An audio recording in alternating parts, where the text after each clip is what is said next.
Hello, I'm Kelvin Price, and I'm here to tell you how deepfakes are continuing to become an ethical concern across the world. For those of you who don't know what deepfakes are, they are highly realistic videos, images, or audio created using artificial intelligence.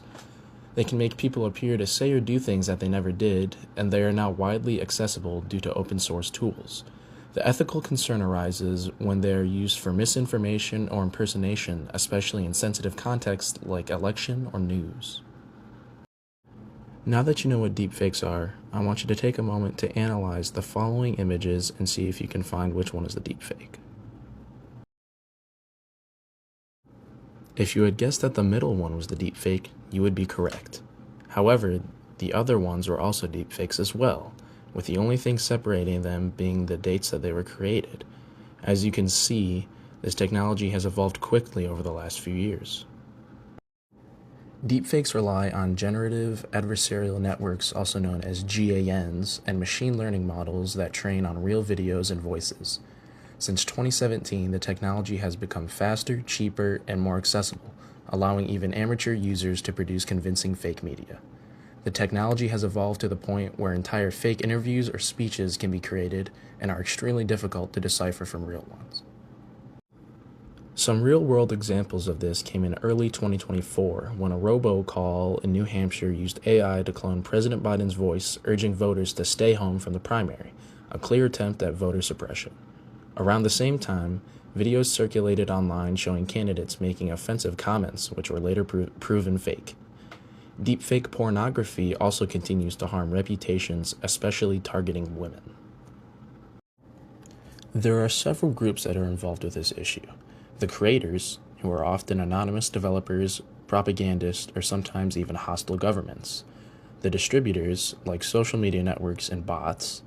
The victims, often politicians, voters, or celebrities.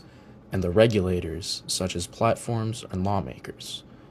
This complex web makes assigning responsibility to one person or party incredibly difficult. This presents us with quite the ethical problem. Should freedom of expression allow people to create synthetic content, even if it deceives or harms others?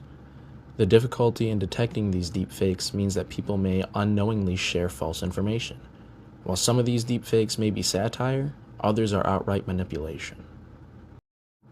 By using virtue ethics, we can ask the question, does this behavior reflect a good moral character? Deepfakes that deceive others violate virtues like honesty, integrity, and justice. In a healthy democracy, people must act with civic responsibility and truthfulness, and these are lost when fake media is used maliciously. It is ethically wrong to use deepfakes for deception, especially in public discourse or elections. Technology companies that ignore this are failing to meet their ethical responsibilities. Instead, people need transparency, labeling, or some sort of restrictions. The virtuous path would be to protect public trust and truth in communication. Because these are so difficult to not only identify but trace as well, you might wonder how a solution can be found. Luckily, there are new tools like Microsoft's Video Authenticator and Intel's Fake Catcher that can flag deepfakes. Laws like the Deepfakes Accountability Act seek to regulate malicious use, but education is also critical. Organizations like MediaWise can help people spot disinformation. However, more platforms must commit to ethical moderation to stop deepfakes from spreading misinformation and ruining the reputations of its victims. I want to thank everyone for watching my video and listening to my presentation. If anyone has any questions, comments, or concerns, feel free to leave those in the comments below, and I'll try to respond in a timely manner. Otherwise, congratulations to those of you who are graduating, and I hope everyone has a great summer.